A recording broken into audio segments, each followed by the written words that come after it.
Listen, never in my life associated the word boring with baseball. We know what's up. Me? Yeah. Famous? Yeah. And I'm like giddy over there smiling like, we're about to win this shit. Did everyone give you crap? Give me a good host story. I'm not picking it up. We both love the game. We talk about it every day. Getting on baseball. Having some popcorn, you're fooling around your phone. I'd have to wait in line for 3 hours. Hang on, because it's about to be a wild ride.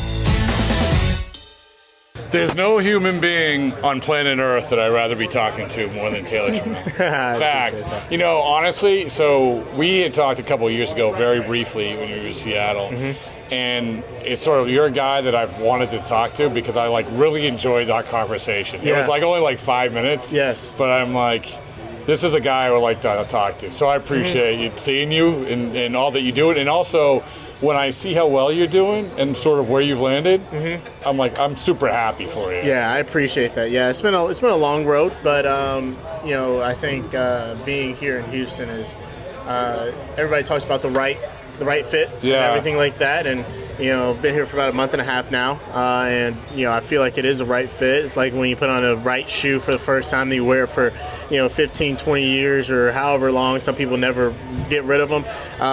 That's kind of how I feel here. It's just I know it's a very, very comfortable place, and I like it here. I like it here a lot. It's hard. You like to think that, right? But it's probably also hard to understand when you're going to find that shoe. Yeah, right? Exactly. It's you're still a young man, but you've been through a lot. You go up and down.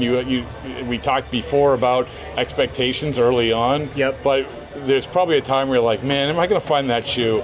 Yes. I don't know. Did you ever reach that point? Yeah, it was plenty of times. I try to really find one in particular. It may have probably been probably at the end of last year, probably towards I was with New York and I was in Scranton, and you're continuously working. You're day by day working, and you're just kind of get to a point where is the work even matching what I want at the end of the day? And I'm working hard and I'm not really seeing anything different or anything like that.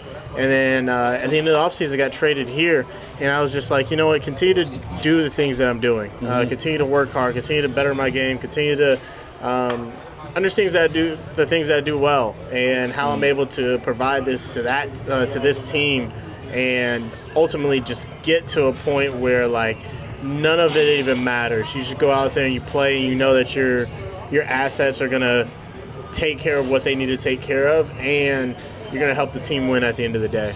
So the one thing is the corner, the moment you felt sort of the corner was going to be turned.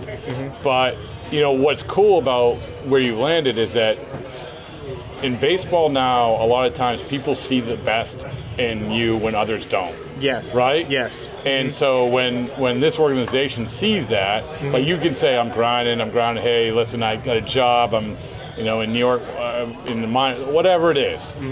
But when a team actually says, we see this in you. Yeah. And I don't know if that conversation happened when the initial phone call happened. Yeah. But sometimes that's a pretty good feeling, right? Yeah, it is. It was more so, for me, it was a meeting in spring training, and unfortunately I had a calf injury for about 3 months that kind of sidelined me for, like I said, 3 months. And then right as I was coming back, we had another meeting along with the same things. It's pretty much telling me, hey, here's what you do really well. Keep doing that. We're going to fix all the other stuff, and that's going to become we're going to get to that. Just go out there and play and have fun. And I would say it took me about a week and a half 2 weeks to really feel like that.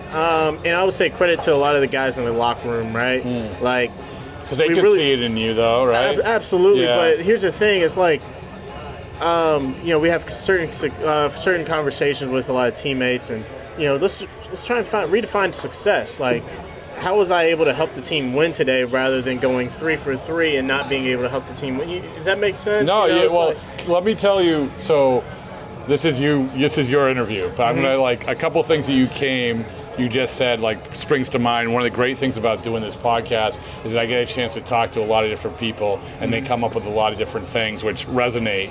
One of them was I was sitting right where we're sitting now interviewing Charlie Morton, and he was going through it, man, early in the year. Yeah. And by the way, when you do this podcast, you immediately get the BIB bump, the baseball's a boring bump. Yeah. In science. As a, every time, I'm telling you, it's like the James Woods hits a 451-foot home run. You do it. Anyway, Charlie Morton goes, if they give you the opportunity to figure it out, then figure it out. Exactly. I ran home and I told my kids that. Yeah. That, and it sounds like sort of that's one of the things that you're talking about. Mm-hmm. But the other thing was, I remember Brian Anderson, the announcer, said Jim Leland told him, said that what is your scoreboard, right? Yeah. It's not necessarily always like runs, but what you're talking about, what is your scoreboard? Yeah, it's it's so many small things where like, hey, like you're in a certain spot in the lineup and you're doing certain things. It's like, hey, how can I just pass the baton? How can I get a single here rather than getting big and hitting a homer, right? Mm-hmm. And taking that chance. Like, how am I able to redefine, like, am I able to move a guy over? Am I able to make a play in the outfield? Like, am I able to save a run in the outfield? Like, how am I able to define success? And so, like, at the end of every day, I sit there and I write down in my notepad, I literally just write down, how did I help the team win today? Oh, good. Yeah. And so, like, now I'm not upset when a 0 for 3 happens, and now I'm like, oh, darn, I didn't think I did anything to help the team. Well, maybe in my second at bat when I got out, I moved a guy from second to third, and now we got an RBI situation. We score that run. Or, hey, I worked a walk in my last at bat that helped us, to obviously score. And now, like, I helped the team out in that way. So it sounds so cliche. It sounds kind of like. But it's not. I love the finding the one thing every day, right? Absolutely, because this game is way too hard to continue to go through that. Averages are going to go up and down. Average OPSs are going to go up and down. That's just the name of the game.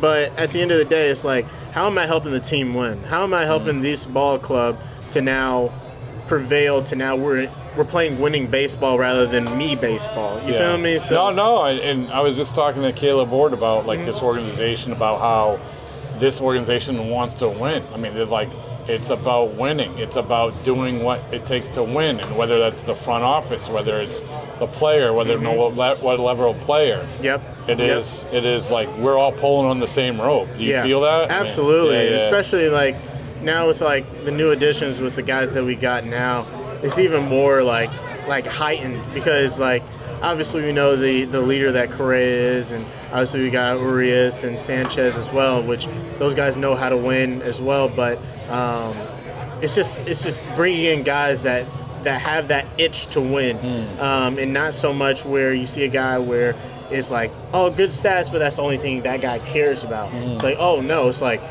let's figure out a way to win. Yeah. Like it's so much better when you look at the end of the year and let's say a hypothetical person is like he's batting like 299 and he has a World Series. Like I highly doubt he would care if he hit. It's obviously good to hit 300, but like when you're holding a World Series ring, I don't think it really matters that much when you look at those like little differences. Like he probably sacrifice himself to have a sac fly to get the ball in the air rather than getting too big and getting like possibly hit a homer or just a fly out, whatever that may be, So it's small things like that where I see. I've been on a lot of winning teams, but this team in particular, like I see from the top down, it's very much win. And you saw that, like obviously you go through spring training, you sort of say, and this isn't like crapping on any other team that you're on. Every team's different. Yeah. But listen, I mean, we can't ignore the Astros have won. Yes. I mean, there is a reason for it. Like, let's look at the reasons why you're winning. Absolutely. Right? And I would say the one thing that kind of like, I don't want to say rubbed me the wrong way or just anything like that. It just kind of was odd. Was just kind of like when, we had some injuries and stuff like that, and people kept saying, it's like, how are you guys still doing it? How are you guys still doing it? It's like, we just want to come out here and play. That's the only thing we're out here to do. Like, we're out here to play. We're out here to compete to the highest level, and that's why we're out here. It's like we have a collective group of guys that only want to win. It's going to happen. Yeah. And so that's one of the things I see. And one of the questions that I kept getting asked was like, how are you guys? It's like, we just want to win. I don't know about anybody else, but I don't look at stats. I don't look at statistics on like standings or where we are. I just know when we come out into the field, our expectation is to win, Yeah. to beat you guys. That's just the expectation that we all have. So we talk about when you came to the organization and what the organization was all about. And I was going to ask you that, like, what it was sort of like the moment, maybe like it flipped for you, and you can identify this. But as you're talking, I'm also thinking about what a lot of people talk when every time I've asked a million times, I'm like, the Tampa Bay pitcher is the secret sauce, right? And a lot of times they just say, let's throw a strike one. It's like, well, everyone says that. It's like, but when they say it, it hits different. Absolutely. I don't know if that was an element of that. Like, they're saying kind of the same stuff, but it just hits different. Yeah, it was. When I got traded, it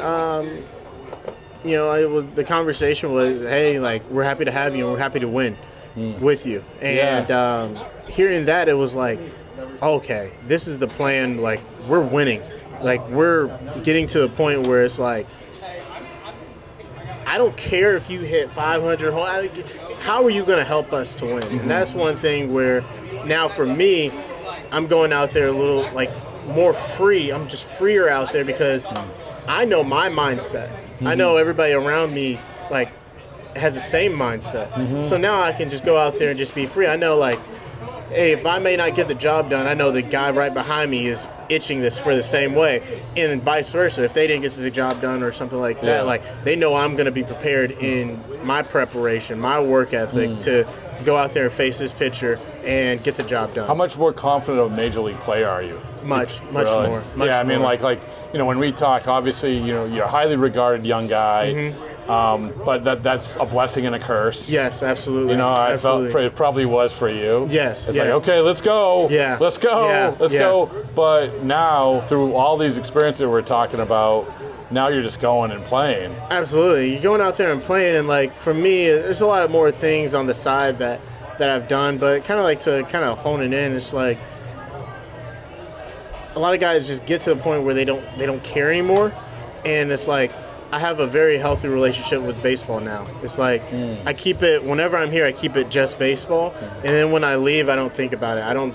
How long did that take? It took, I don't know, so 5th year in the big league, so 5 years. So you did say, yeah. Good for you. Yeah, so, worrying about, oh my goodness, am I going to get an option? Is this going to happen? Am I going to play? It's like, when am I going to just sit down and trust my work that I've put in my 20 plus years of playing baseball? When am I going to just shut up and just trust myself?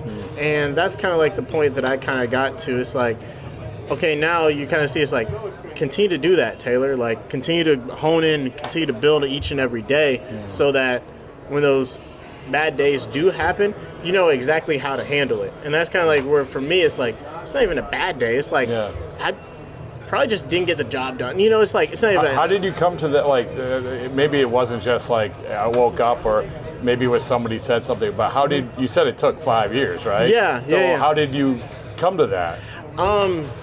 It got to the point where, for me, I kind of was just like, there's so much had happened, right? Whether it be trade, DFA, options, whatever it may have been. I was like, you know what, I'm gonna go hard. I'm gonna do this, and then show everybody. Now I'm not even trusting myself. I'm just trying to do everything out of, like, anger and a tenseness. And now I'm just like, for me, it's like, hey, I feel confident in myself as a baseball player. I feel confident in myself as a man, and I know I want to win. I already know that's like, I want to, like, that's my mindset. That's instilled in me. And so now it's not even like, oh, what if this? No, it's like, this is going to happen. I'm going to go out here. I'm going to be prepared every single day. What if I'm not? No, I'm going to be prepared. I'm going to go up there and I'm going to battle my tail off when I'm at the plate. It's like, no, what if I? It's like, no, none of that matters. Like, I expect to get a hit every single time I get to the plate. That's the mindset. Yeah. And when it doesn't happen, it's okay. It's like, all right, cool. This game's tough. It's tough enough as it is. Yeah. But the expectation is go up there, work up whatever the approach may be. Attack that approach and go out there and compete. So that's kind of like where. All right. So what's the thing that you found that helped you turn it off? Like, so you get. I mean, I don't know. Do you paint? No. Like, there's all. I mean, note-taking. Maybe it's just napping. I don't know. Note-taking. My wife being there, having conversations with my wife. Okay. and just really just talking to my family. And it sounds so weird, but like I find enjoyment now in talking to my family, talking to my friends, and just getting away from the game because like. Were you internalizing a lot of stuff before? I would internalize everything. I would internalize like, oh, if I had a bad day, what do I have to do? X, Y, Z. It's like, nah, it's like, bro, you're good. So that's kind of like where I'm at right now. What where were you when you found out about the Correa trade? It may have been like 12 at night or something like that last night. I was out. Like Really? my phone wasn't really on. I was like chilling, I took a nap. I woke up around like 12 a.m. and I was like, oh, we're done. I was like, okay, cool. So yeah, that's pretty much how. All right, I know you gotta go. Yeah, All right, yeah. thank you, man.